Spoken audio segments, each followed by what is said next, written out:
Há uma questão importante, já que nós estamos falando de viagem, é a presença do presidente Bolsonaro na reunião do G20 em Osaka, no Japão. Isso é muito importante. O Brasil tem de se posicionar em questões internacionais, especialmente das questões econômicas, que são aquelas que mais nos interessam nesse momento. E aí tem um ponto complicado, que nós já tocamos aqui em algumas vezes meio que de passagem, mas o presidente não é devidamente assessorado, porque todo presidente, nem todos os presidentes, desde 1889, têm uma formação adequada, né, para debater os grandes temas nacionais, isso nós sabemos, né? Mas muitas vezes tem a assessoria. O presidente brasileiro não é uma pessoa que tem uma formação intelectual, que conhece os problemas do Brasil, conhece história, né, que sabe falar de questões internacionais, tal. Não é, nós sabemos isso, a sua formação. Eu já disse isso para vocês, o conheci proximamente num debate, assim, durante 40 minutos em maio de 2017, e na hora, quando eu tenho uma certa experiência, você sabe quando uma pessoa domina ou não certas questões, e ele não tem domínio das principais questões do Brasil, e durante a presidência, em quase 6 meses, isso tem sido reforçado.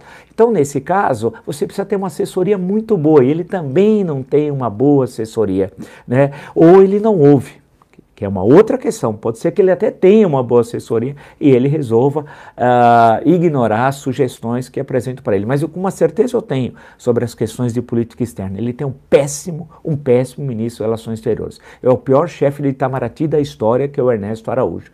É um fanático, né, que desconhece as questões diplomáticas, que nunca foi embaixador em nenhum país do mundo. Olha a responsabilidade desse Araújo ter sido nomeado ministro das Relações Exteriores. Mas foi por quem? E isso é inaceitável num país que tem o tamanho do Brasil e a importância do Brasil. Foi nomeado pelo guru do presidente, o porno-filósofo, o marginal, o Jim Jones da Virgínia.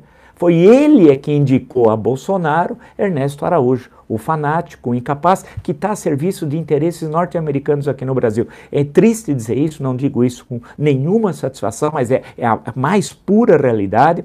Lembre-se naquele momento, quando ele entrou no jogo dos Estados Unidos, da invasão da Venezuela, junto com a Colômbia. E aquilo só não ocorreu naquela reunião em Bogotá do Grupo de Lima, graças à ação do vice-presidente da República, Hamilton Mourão, e de pressões dos militares, dizendo que era um absurdo ter na fronteira norte do Brasil um Vietnã, e teríamos um Vietnã, e nós não temos problemas nas nossas fronteiras há mais de um século. Então o irresponsável do ministro das Relações Exteriores estava como um ariete do imperialismo norte-americano aqui no Brasil, e isso é inaceitável.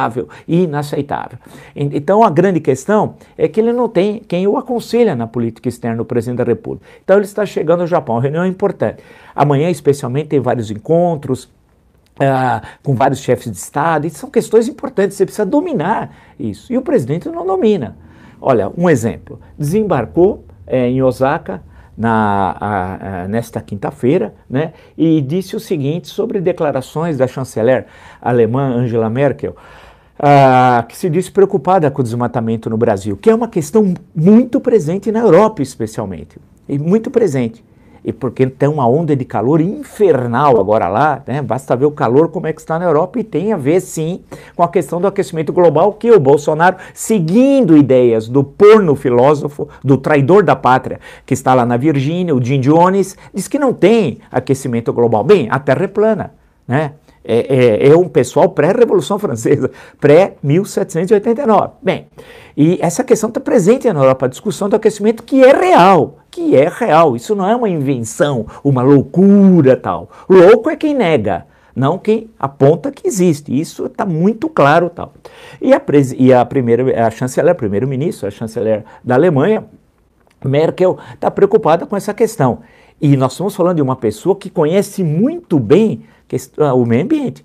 Veja a mudança radical na matriz energética da Alemanha, né, que era fundamentalmente dependente da energia nuclear, e a mudança da matriz energética prometida por ela em tão pouco tempo, que é uma coisa fantástica, fantástica para nós aprendermos aqui. Como é que quando você tem determinação, liderança e competência, e a Alemanha tem, Merkel é extremamente competente, você enfrenta uma questão num país. A gente sabe a importância da energia para a economia, para tudo, né? Para as residências, etc., para a vida urbana, etc., etc., etc.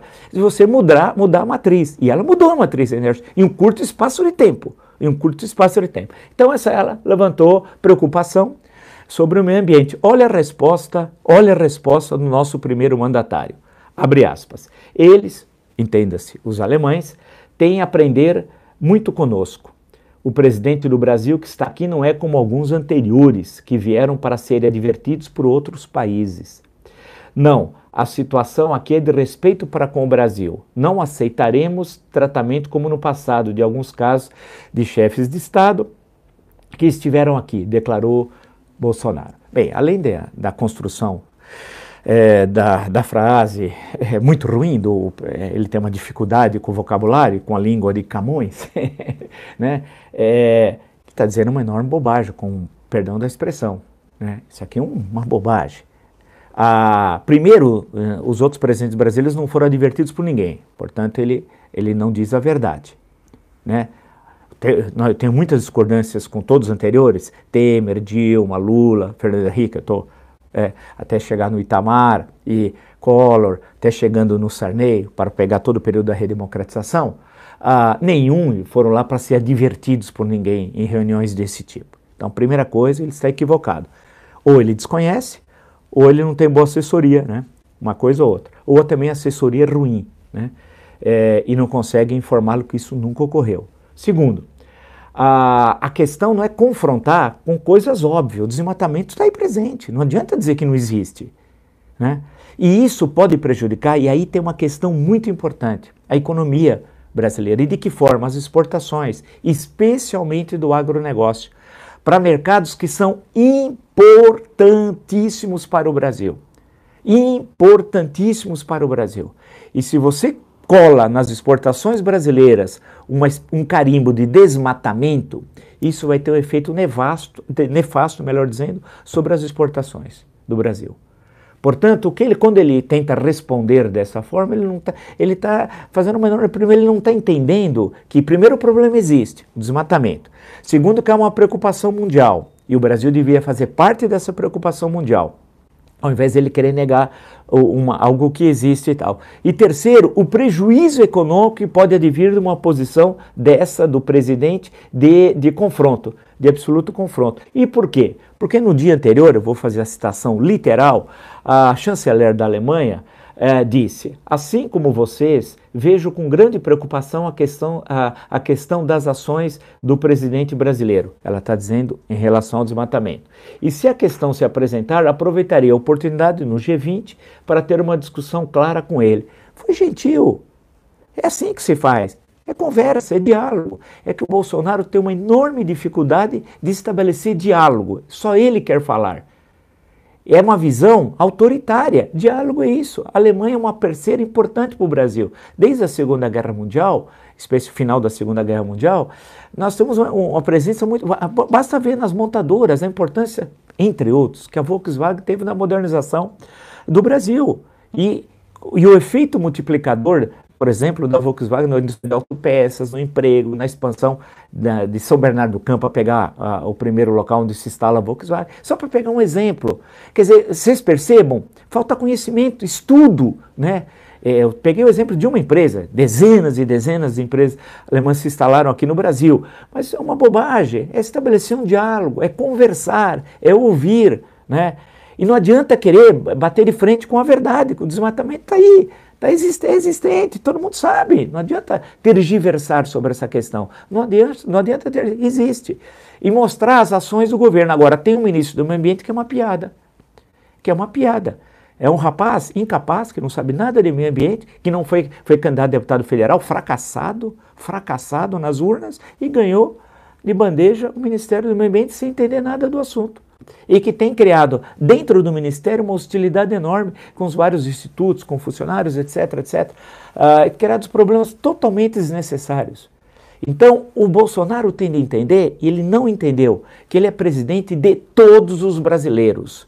De todos os brasileiros. Não só dos que votaram nele no segundo turno, não só dos que votaram nele no primeiro turno, e não só daqueles que ele encontra e fala, aqueles que não são os representantes do agronegócio, porque o agronegócio brasileiro, hoje os setores dinâmicos do agronegócio, são extremamente responsáveis em relação à questão do meio ambiente. Isso é importante destacar, hein?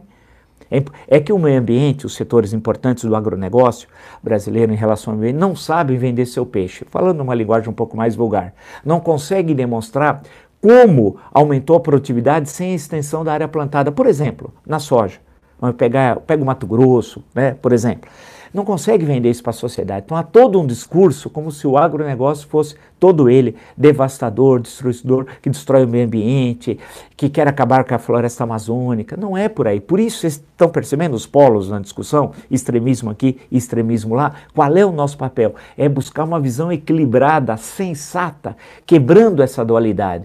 O Brasil é muito maior do que essa dualidade tão primária, né, entre Bolsonaro, anti-Bolsonaro, PT, anti-PT, é muito maior do que isso. Então, em relação a essa questão, é necessário responsabilidade por parte do presidente da República. Ele está sendo absolutamente irresponsável.